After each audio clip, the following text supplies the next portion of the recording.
Мен кәсіби музыкантпын.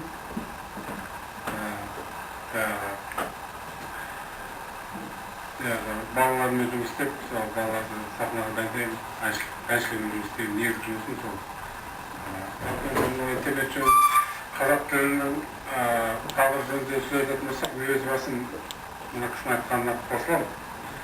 Үкімет қарастырмайды, үкімет өйтпейді деген негізі аса тура сөз емес. Өйткені мен өзім осы Алматыда жүрген ауылдың адамымын, өзім ауылда туып өскенмін. Алматыға келгенімді көрушілер болды. Қазір қазақтағы еш заманда болмаған деңгейде жақтанып жатыр. Оны дәлелдеудің қажеті жоқ. Мысалы мен өзім кеше жақында Қарағандыда болып көрдім. Қарағанды деген айтқанда 100% орыстың қаласы еді совет кезінде. Қазір Қарағандының өзі қазақшаланып қалды. Көзіммен көріп көрдім осы 2 күн келген Қарағанды қаласында. Алматыда болғанда. Сондықтан қазақ тілінің жалпы болашағы бар, дамып жатыр. Бірақ енді біз бәріміз атсалысуымыз керек. Енді үкімет білек сыбан оны кіріспейді ешқашан. Біз өзіміз осы орта шендегі солай десеге болады. Ол тілге мемлекет ешқашан араласпайды. Ол орта буын интеллигенция дейді ғой. Мұғалім балалары, ғалымдар, солар болғалар. Барлық мемлекеттің құрылым саясатында интернет сайттарды, веб сайттарды бұқаралық ақпарат құралдарына теңестірді ғой. Ал ендігі бұқаралық ақпарат құралдарының телевидение, радиоларға деген талап 50% қазақша, 50% орысша болу керек деген эфирлік уақыт. Ал бұл интернет сайттарға тарамайды ма, бұл тарамайды? Енді тура осы сұрақты күні Ляхов пен Айгүл Коқаеваның интернеттегі тікелей эфирінде мен қойдым. Сонда Мизиновтың айтқаны. Бұл біз мындай заңдық кеңістікте істейміз. Біз правовой полеодамыз дейді. Ешқандай заңды бұзып жатқанымыз жоқ. Бізге сөйтіп негіздемейді.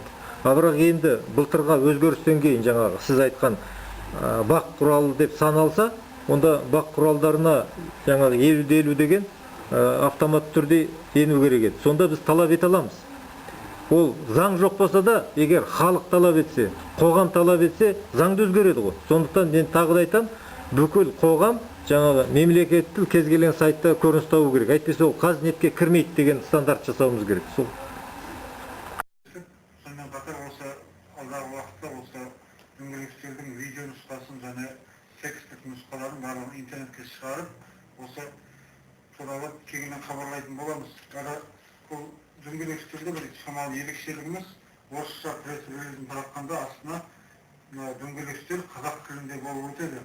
Және соған тек қана қазақ тілді түсінетін журналистердің келгені дұрыс деп арнайы көрсеткен едік. Енді кейбір журналистердің де келмей қалуы, мысалға, ол да бір қазақ тіліне деген несі ғой, көзқарасы қалыптасқаны. Бұны да бір мәселе түрінде көтеріп, яғни қай уақытқа дейін осылай қазақ тілі тасаба қалып, немесе осындай дәрежеде, екінші дәрежедегі тіл болып өмір сүреді.